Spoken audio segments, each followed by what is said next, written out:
Hello everybody, this is Hammer Striker here. Today we've got a couple popular 9mm handguns on the table. We've got a Glock 19 and we've got a Walther PPQ.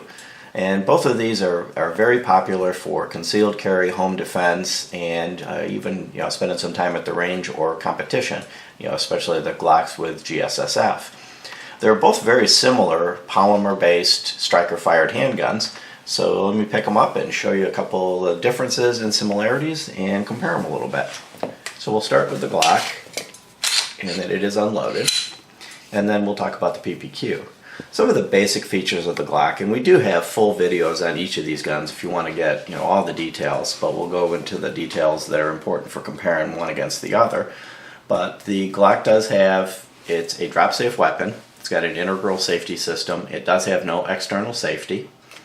It has the split trigger, which is part of the safety mechanism.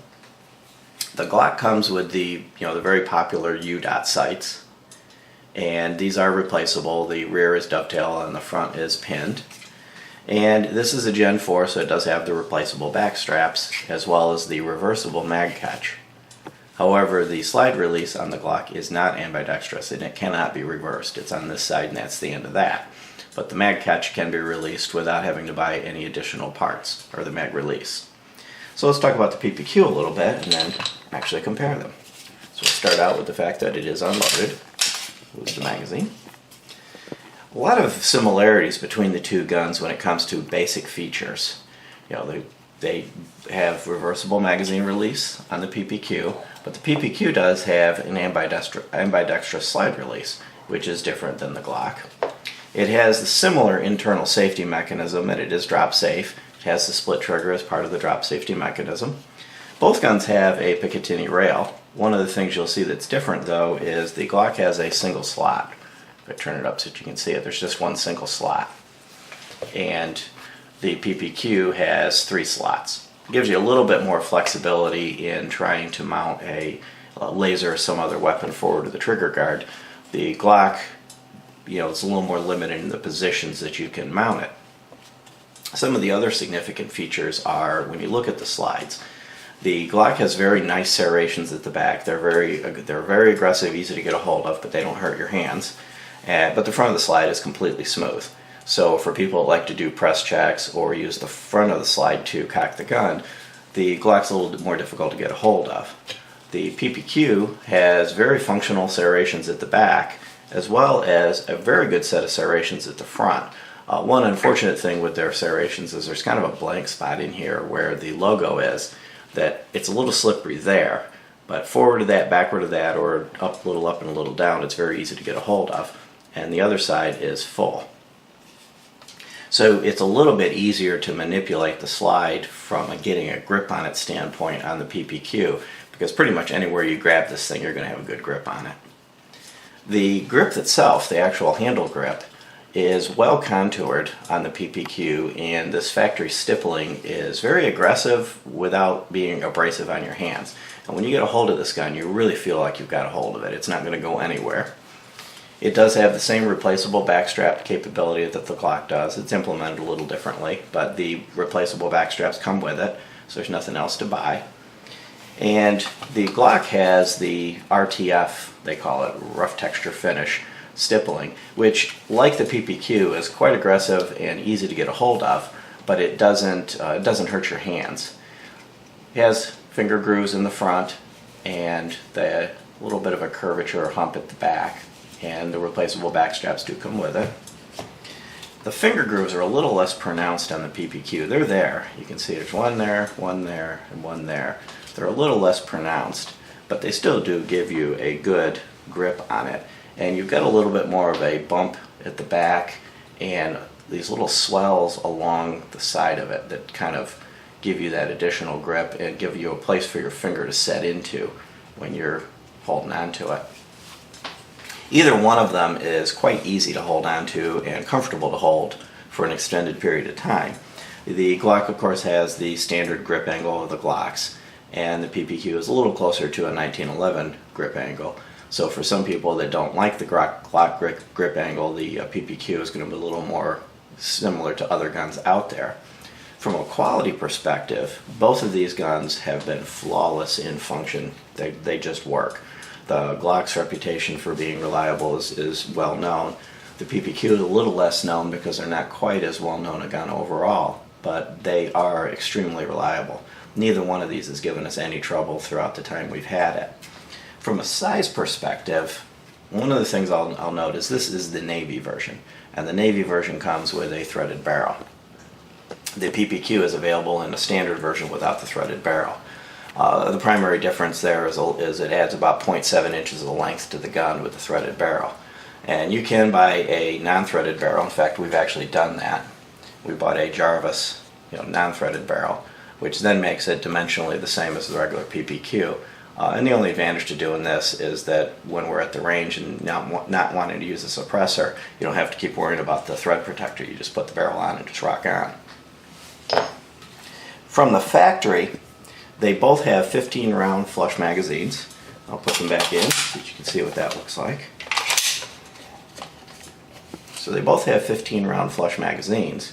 But one of the things you're going to note is the Glock is kind of smaller in all dimensions if you look at the parts to parts. So if I line up the beaver tails, you'll see the Glock is a little bit shorter than PPQ, and again, not counting the threaded barrel, it's a little bit shorter than PPQ, and its grip is a little bit shorter.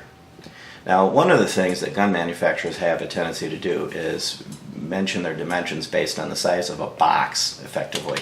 So if I were to put the gun down, it would be from the furthest point sticking out at the back, whatever part that is, to the furthest point sticking out at the front, whatever part that is.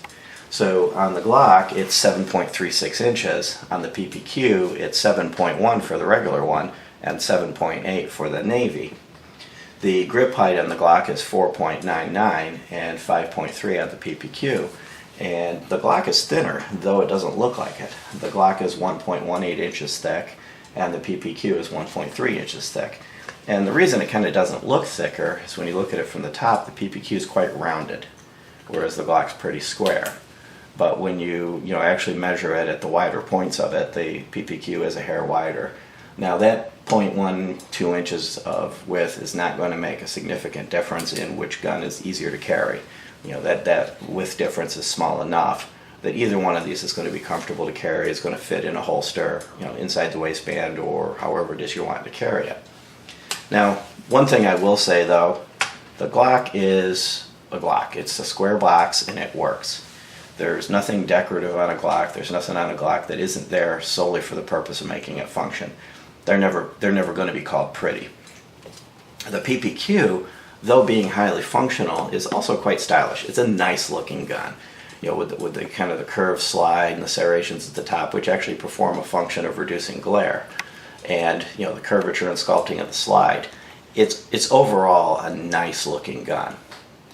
One of the things, though, we'll get to that is really a significant difference between these two is the trigger. Both of them are striker fired triggers. Of course, neither one of them loaded itself while we were playing around. But the PPQ has an awesome trigger. Of all the different factory triggers that I've ever felt on any of these striker guns, nothing beats this PPQ trigger. And even this Glock with the minus connector and the polish job, the Glock actually has quite a nice trigger. It can't come close to the trigger on this PPQ. It is, make sure it's cycled. There's the take-up, a little more take-up than some, but once you're on the wall, that is the break. It's just that short little tiny movement, but what really shows off is the reset. That's the reset. And then the break again. It's almost an imperceptible movement. It's a very light trigger. It's not a hair trigger. It's a very light trigger. And to me, I kind of liken it to like a single action trigger on a revolver. Once it's reset and you're on that wall, you're just there. This trigger makes it extremely easy to get close follow-up shots. If you're doing multi-shot drills, it's very easy to get on target with this trigger and stay on target and operate the trigger. The Glock does have a nice trigger. I like the Glock triggers. I'm a fan of Glocks. It's a little bit heavier, a little bit less take-up, but a slightly longer wall and a little bit more travel overall. Noticeably longer reset than the PPQ, and then once you're on the wall, you still have a little bit longer wall and a little bit more travel. Neither one of these triggers is bad, but the PPQ, when you're comparing triggers and a PPQ shows up, every other gun can just pack up and go home, because this trigger is not going to be beaten. From a takedown perspective, they're all very easy to take down. Both of them are about the same. With the Glock, you show it's clear, pull the trigger, just pull it back a hair, pull down on these little notches, and it comes apart. And then you disassemble the internals, pull the barrel out, and do what you're going to do. So maintenance on a Glock is exceptionally easy. The entire Glock can be field stripped for cleaning with no tools, and with one single tool, the Glock disassembly tool, you can take the whole gun apart. And you'll find that the PPQ is equally easy to disassemble. Same thing, show clear, pull the trigger, pull down these little tabs on the side, and the slide comes right off, and you can now get it, disassemble it to clean it. And like the Glock, you can disassemble the PPQ for field strip and maintenance and cleaning without any tools. Disassembling it any further than that's a little more complicated. There's a little bit more going on in here, and so a single tool disassembly to pull apart the trigger group or something like that's not as easy with the PPQ.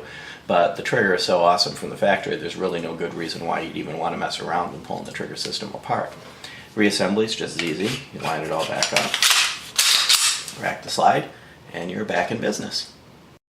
It does have a fully cocked striker, where the Glock has a partially cocked striker, and that does make a difference in the trigger. That's part of the way they're able to get this trigger. But given that it is fully drop safe, there's no fear of it malfunctioning and going off on its own. It has all the same drop safety characteristics that the Glock has. Both of these guns have a retail that's close to each other. The Glock, where we are anyway, we can routinely get these for about $550. And the PPQ can be had for about $565 for the regular one, and it's about $613 for the Navy version. And one thing I did fail to mention on it, the PPQs can routinely be had with these adjustable sights. They have the pinned but removable front sight just like the Glock. There's a bolt underneath here you pull out and you can replace the front sight, and the rear sights are dovetail. But the PPQ does have a height adjustable sight, rear sight, and you'll commonly find them on the shelves with this sight. Both of these have plastic sights, but they're both quite robust. If you look at that one, it's quite a robust sight, and as well as the Glock, the thing's about a 1/4 inch thick at the top and almost a 1/2 inch thick at the bottom. It would take a lot of abuse to break these sights off. Overall, we've enjoyed both of these. They're both a pleasure at the range. They're both competent and reliable for concealed carry, or home defense, sticking it in the nightstand. It's that one gun that's, this size that can pull out of your carry holster, put into your safe holster for nightstand, go through the night, pick it up in the morning, and stick it back in your carry holster and rock on. If you can only have one gun or only want to have one gun, this will cover the gamut. In this particular case, if I had to choose between the two of them, the Glock has the advantage of wider caliber diversity and a wider size diversity, and being the exact same function all the way across the board. The Glock has a little bit more aftermarket support, and when you start getting into playing around with some of the more exotics, there's more interesting magazines for the Glock.